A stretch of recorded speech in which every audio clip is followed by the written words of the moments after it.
Assalamualaikum warahmatullahi wabarakatuh. Saya Yusnidar, dosen manajemen Fakultas Ekonomi dan Bisnis Universitas Bumi Persada. Saya mengampu mata kuliah Manajemen Sumber Daya Manusia, di mana mata kuliah ini merupakan mata kuliah wajib pada semester 2, yang di mana bobot mata kuliah Manajemen Sumber Daya Manusia ini sebanyak 3 SKS. Manajemen Sumber Daya Manusia atau yang dikatakan dengan MSDM adalah suatu proses perencanaan, pengorganisasian, pengarahan, dan pengendalian atas aktivitas-aktivitas yang berkaitan dengan pengadaan, pengembangan, pemberian kompensasi, integrasi, pemeliharaan, dan pemutusan hubungan kerja sumber daya manusia agar tujuan individu, organisasi, dan masyarakat dapat tercapai. Dengan kata lain, manajemen sumber daya manusia bertujuan mengelola karyawan atau tenaga kerja sebagai aset organisasi secara efektif dan efisien. Tujuan manajemen sumber daya manusia yaitu yang pertama, produktivitas, yaitu meningkatkan efektivitas dan efisiensi kinerja karyawan.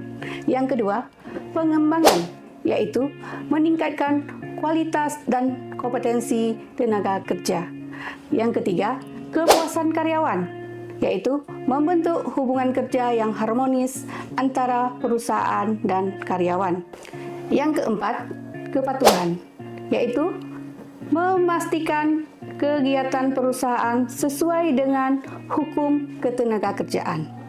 Fungsi-fungsi manajemen sumber daya manusia yaitu yang pertama, perencanaan sumber daya manusia atau Human Resource Planning yang merancang kebutuhan tenaga kerja di masa mendatang atau masa depan. Yang kedua, rekrutmen dan seleksi, yaitu menarik kandidat potensi dan memilih yang paling sesuai. Yang ketiga, pelatihan dan pengembangan yang memberikan pelatihan keterampilan dan pengembangan karir. Yang keempat, manajemen kinerja yang menilai dan meningkatkan performa karyawan. Yang kelima, kompensasi dan tunjangan, yaitu menyusun gaji, bonus, insentif, dan fasilitas lainnya. Yang keenam, hubungan industrial, yaitu mengelola hubungan antara manajemen dan serikat bekerja. Yang ketujuh, keselamatan dan kesehatan kerja, yaitu menjamin lingkungan kerja yang aman dan sehat. Yang kedelapan, administrasi karyawan, yaitu mengelola data, kontrak, dan dokumentasi ketenagakerjaan. Selanjutnya, aktivitas dalam manajemen sumber daya manusia. Yang pertama, analisis jabatan. Yang kedua, penentuan kebutuhan tenaga kerja. Yang ketiga, penyusunan strategi rekrutmen. Yang keempat, program orientasi karyawan baru. Yang kelima, penilaian kinerja tahunan. Yang keenam, penyusunan program pelatihan dan pengembangan. Yang ketujuh, manajemen sukses atau success planning. Yang kedelapan, penanganan konflik karyawan. Dan tantangan dalam manajemen sumber daya manusia yaitu yang pertama, adanya perubahan teknologi. Yang kedua, perbedaan generasi di tempat kerja atau milenial, Gen Z, dan lain-lain.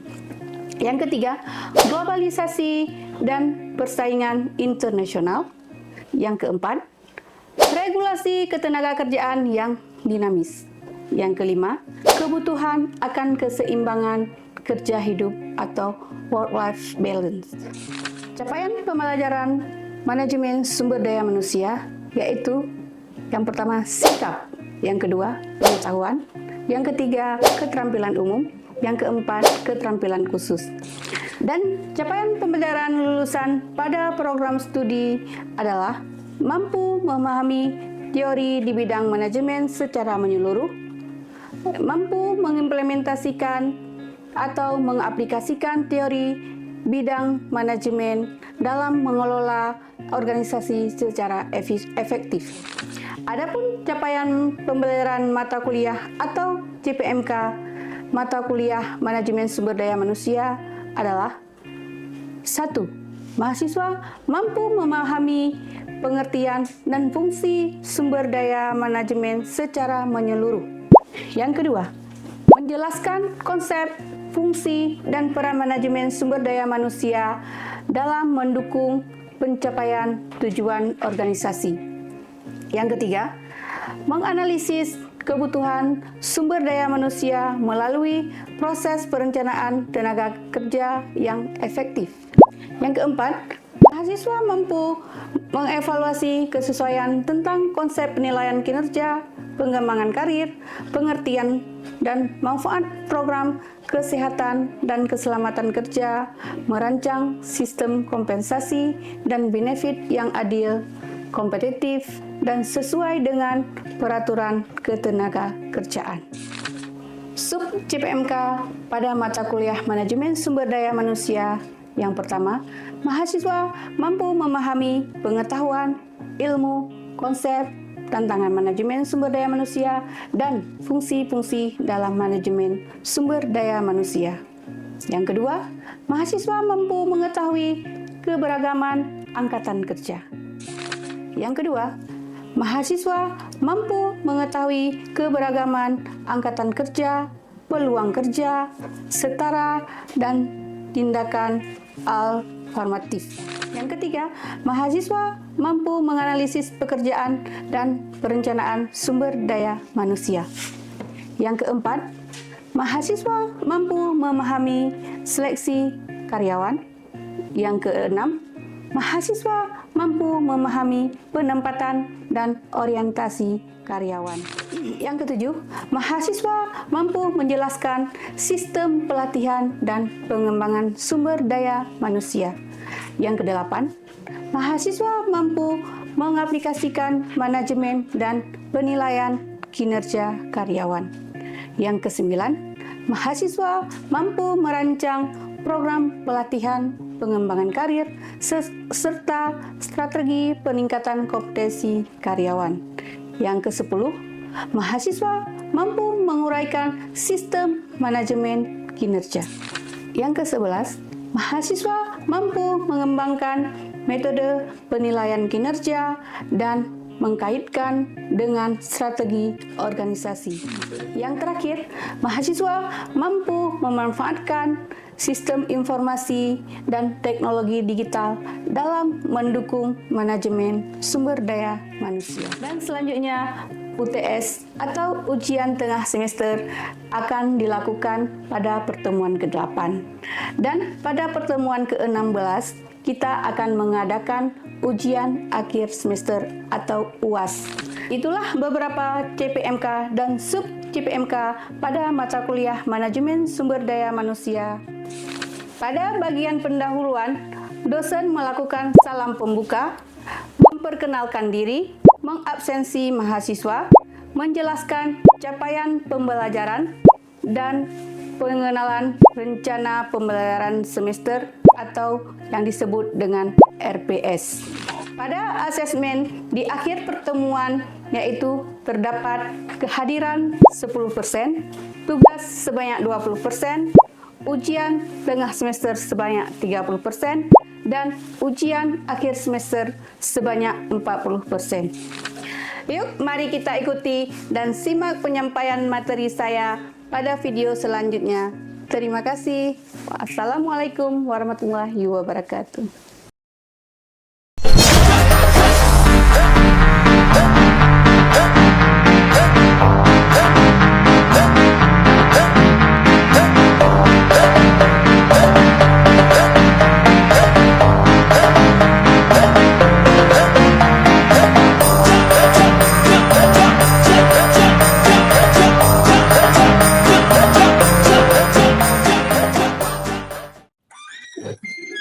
Assalamualaikum warahmatullahi wabarakatuh.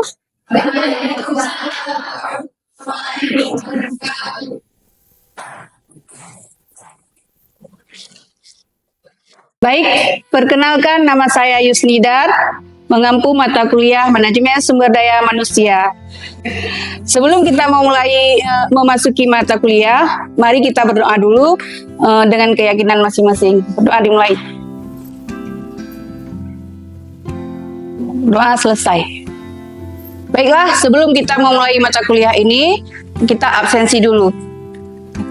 Zahra Tunisa, Irda Agustina,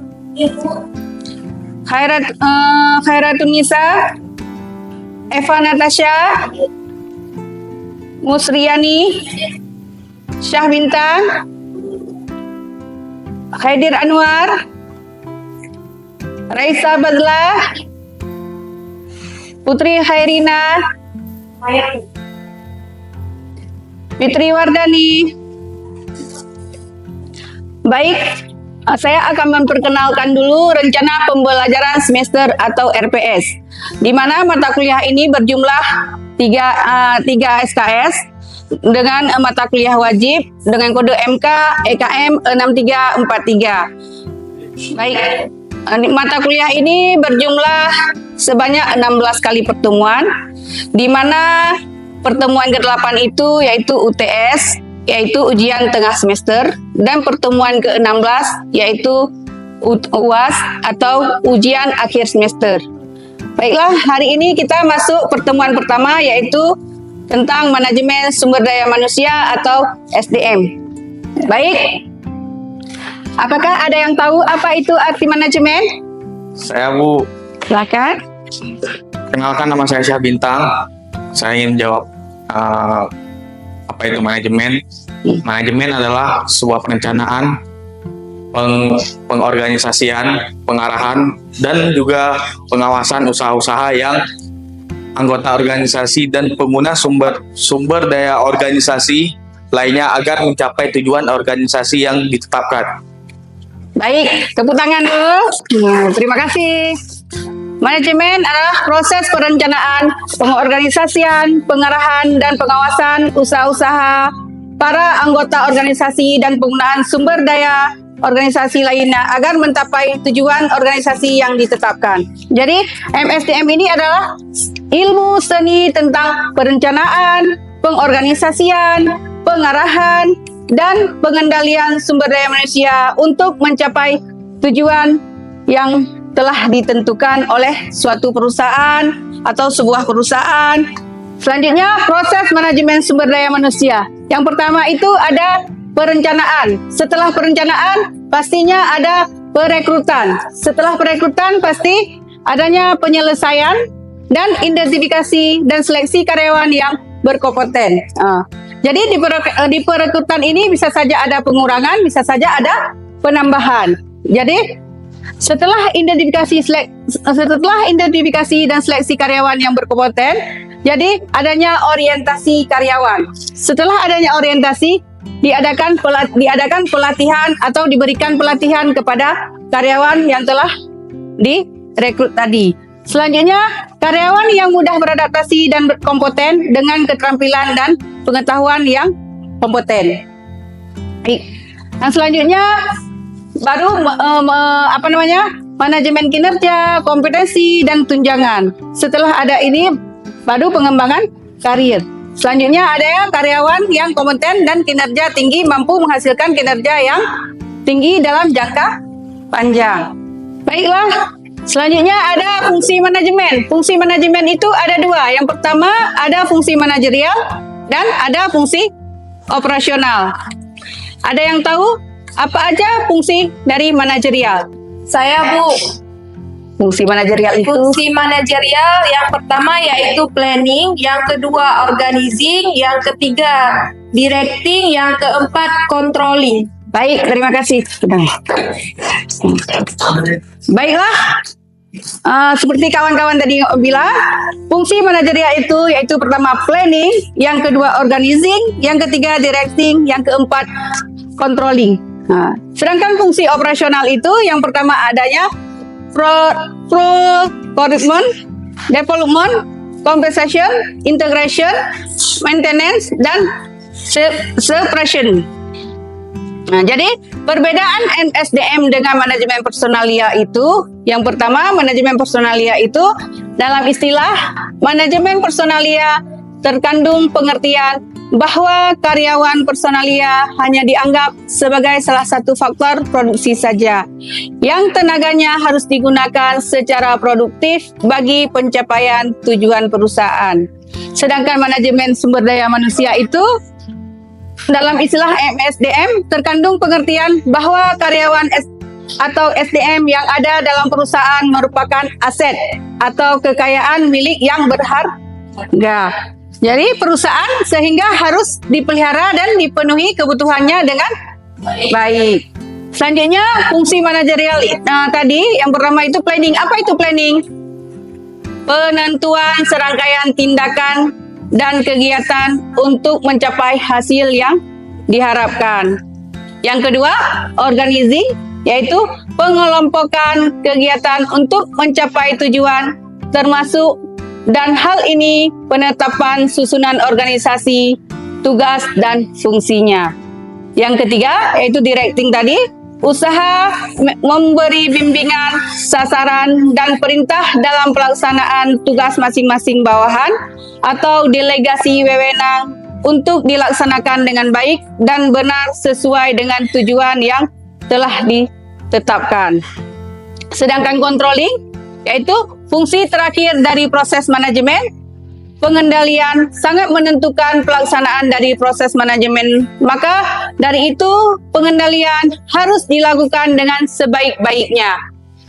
Karena controlling ini bisa dikatakan usaha menentukan apa yang sedang dilaksanakan dengan cara menilai prestasi yang dicapai kalau terdapat penyimpangan dari standar yang telah ditetapkan.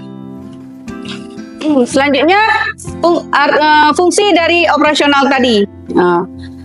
Yang pertama pengadaan, yaitu proses penarikan, seleksi, penempatan, orientasi, dan induksi untuk mendapatkan karyawan yang sesuai dengan kebutuhan perusahaan.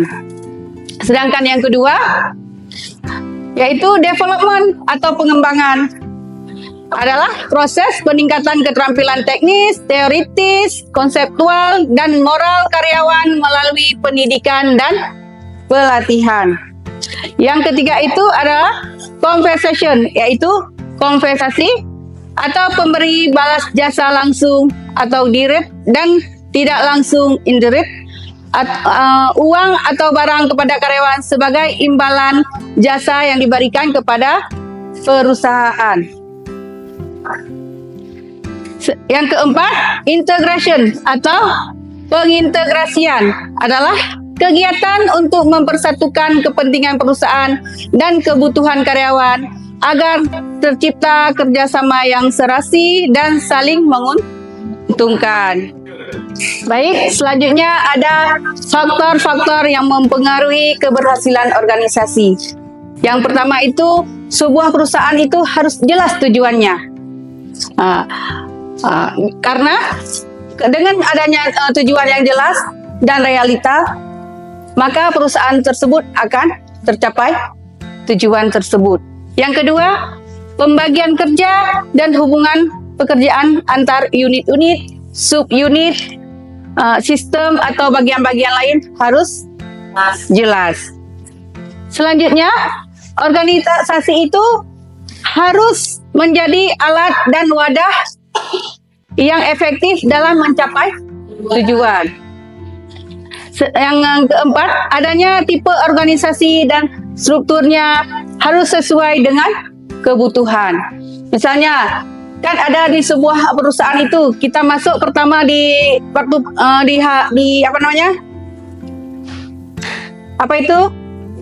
di pintu utamanya jelas adanya struktur. Yang pertama itu adanya direktur, kepala bagian, subbagian, dan sampai karyawannya. Itulah fungsi dari struktur tersebut. Struktur tersebut itu fungsi, misalnya kepala bagian akademik, kerjanya apa? Bagian keuangan, tentunya bagian keuangan. Sedangkan subnya itu yaitu di bawah kepala bagian. Karena setelah kabak adanya sub bagian. Baik, yang selanjutnya unit-unit kerja atau departemen atau bagian ditetapkan berdasarkan atas eratnya hubungan pekerjaannya. Seperti saya katakan tadi, misalnya kabak keuangan itu ada sub bagiannya bendahara. Setelah kabak adanya bendahara. Nah, misalnya akademik, setelah akademik adanya apa? Prodi. Begitulah kira-kiranya. Selanjutnya, rentang kendali setiap bagian harus berdasarkan volume pekerjaan dan tidak boleh terlalu banyak.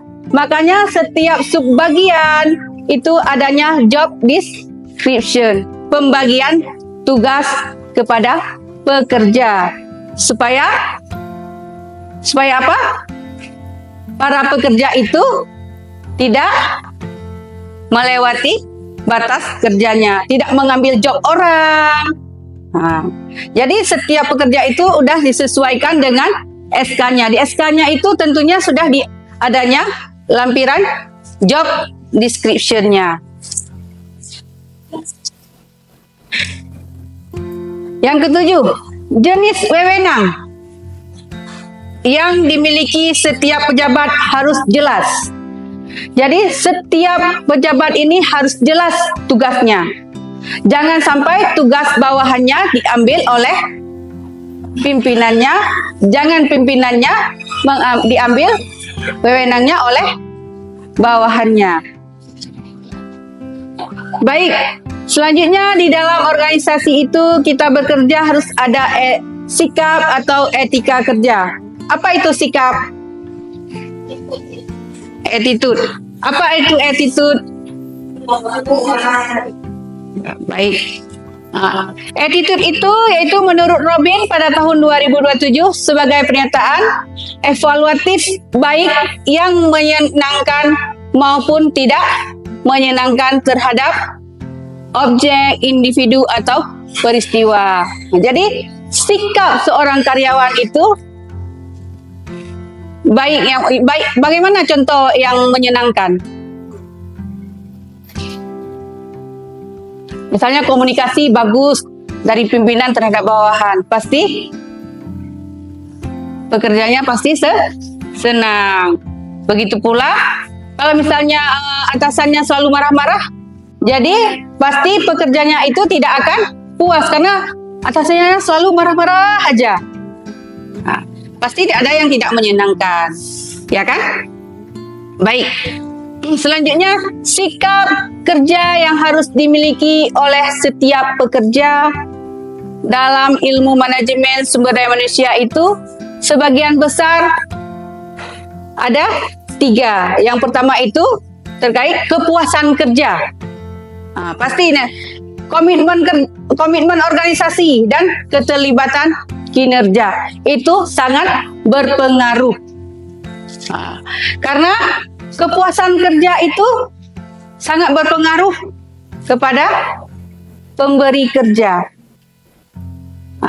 Karena kalau setiap karyawan itu puas, pasti si pekerja ini akan melakukan semaksimal mungkin pekerjaannya, ya kan? Begitu juga dengan komitmen organisasi dan keterlibatan kinerja tadi. Karena kepuasan kerja ini atau job description ini dapat sebagai suatu perasaan positif yang merupakan hasil dari sebuah evaluasi karakteristik pekerja. Selanjutnya komitmen organisasi, yaitu sikap kerja sebagai suatu keadaan di mana seorang individu memihak kepada organisasi serta memenuhi tujuan-tujuan dan keinginannya untuk mempertahankan keanggotaannya dalam organisasi. Jadi, komitmen organisasi ini bisa saja dibagi ke dalam 3 dimensi, yaitu komitmen efektif, komitmen berkelanjutan, dan komitmen normal. Apa itu komitmen efektif? Ada yang tahu? Komitmen efektif itu merujuk pada tingkat dedikasi dan keperpihakan seseorang terhadap suatu tujuan, organisasi, atau kelompok. Oke, terima kasih Fitra Ulia. Selanjutnya, perilaku karyawan. Ada beberapa tipe perilaku karyawan ketika dihadapkan dengan situasi atau Ada beberapa tipe perilaku karyawan ketika dihadapkan dengan situasi tersebut, yaitu masing-masing tipe ini ternyata juga mempengaruhi prestasi di kantor. Karena perilaku ini berhubungan erat dengan produktivitas karyawan. Misalnya, job level, yaitu ciri-ciri perilaku karyawan seperti ini adalah tahu seluk-beluk sejarah perkembangan perusahaan dengan baik dan mencintai pekerjaannya. Selalu menempatkan pekerjaan sebagai tantangan. Maka perilaku seperti inilah biasanya disebabkan karena mereka terpaksa menerima pekerjaan karena ketika itu hanya bidang pekerjaan yang memberikan kesempatan saja, bukan atas niatnya atau keinginannya. Baik, selanjutnya ada keempat aspek yang menunjukkan seseorang itu mempunyai semangat kerja yang tinggi. Yang pertama, kegairahan. Yang kedua, yang ketiga, sedangkan yang keempat adalah semangat kelompok. Ya, baik. Dari materi yang saya sudah berikan, apakah ada yang mengerti semua? Baiklah, sampai di sini pertemuan kita hari ini yang materinya sumber daya manusia. Apakah ada yang ingin ditanyakan? Saya, Bu. Baik, silakan. Assalamualaikum warahmatullahi wabarakatuh. Saya Putri Khaira, ingin bertanya, Ibu, kenapa manajemen SDM itu penting di kehidupan sehari-hari kita? Baik, kita akan menjawab pertanyaan Cut Putri Naila. Karena manajemen itu merupakan seni bagaimana kita mengatur, memanage, baik itu diri kita sendiri, perusahaan, dimanapun kita bekerja, itu manajemen sangat penting karena cara kita memanajemenkan waktu kita. Oke, ada yang ingin ditambahkan? Mengerti? Mengerti, Bu. Baik, ada yang ingin ditanyakan lagi? Silakan. Saya, Bu. Baik, Syabintang. Sebelumnya saya ingin memperkenalkan diri sekali lagi. Nama saya Syabintang, Prodi Manajemen. Saya akan mengulang tentang manajemen tadi di awal, yaitu yang mana manajemen adalah proses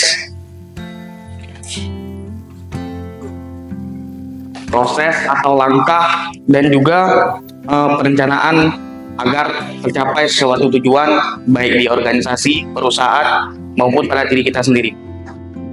Nah, pada slide ke-9 tadi Ibu menyebutkan tentang fungsi operasional, yang dimana Ibu panjang lebar menjelaskan tentang development atau pengembangan.